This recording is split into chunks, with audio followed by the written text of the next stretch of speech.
looking for the possible. So we're part of the Oman drilling project. It's a really large team of scientists that are going to work together over the next few years. The objectives of the drilling program are numerous.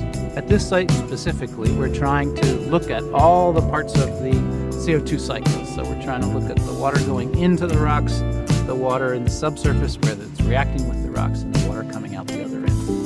There's 200 and something scientists who've registered as being participants in the project, and they come from science disciplines of geophysics and physics, geology, of course, geochemistry, and biology.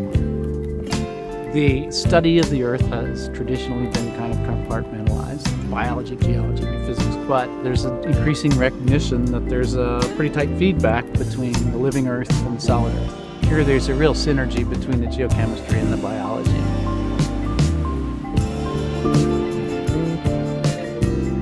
The Sultanate of Oman hosts this unique scientific drilling program where a big chunk of oceanic crust and the rocks underneath the mantle have been thrust up onto the Arabian continental margin. And it's the largest exposure of ocean crust and upper mantle anywhere on land. So now we can walk in these beautiful canyons.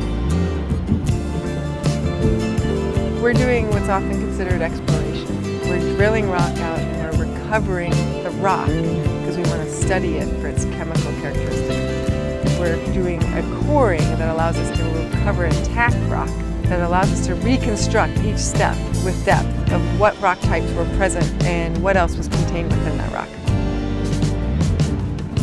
We're going to drill down 400 meters. That's 4.5 football fields.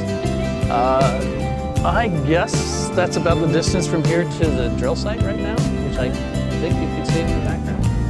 So it's pretty far.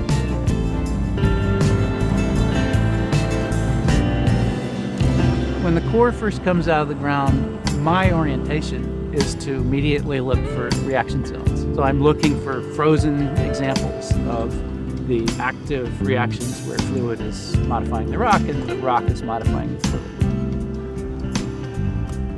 Oftentimes there'll be a fracture that's been the locus of focused transport of water. So you'll see minerals that were precipitated in the fracture, and then you'll often see a halo around it where diffusion and other processes have modified the wall rocks around that fracture. We get all excited when it comes up and it's green and it's red and it's black and it's all these different colors, and then there's structures cross-cutting each other, and it's just like a fabric that's so unique that you could stare at it for hours, like an art form that's in there. My job when I'm here is to try and figure out how to allocate the core, because the biologists need whole rounds. The geologists and geochemists, they only get 5 centimeter chunks of a quarter of the core. And so it's a whole different kind of sample, and I have to look at the core and decide, well, if they run off with that bit, what's going to happen to the geochemists and all the structural geologists and everybody else? That's good. That's what we're hoping for. You can have that piece if you want with the vein. Good luck. All right.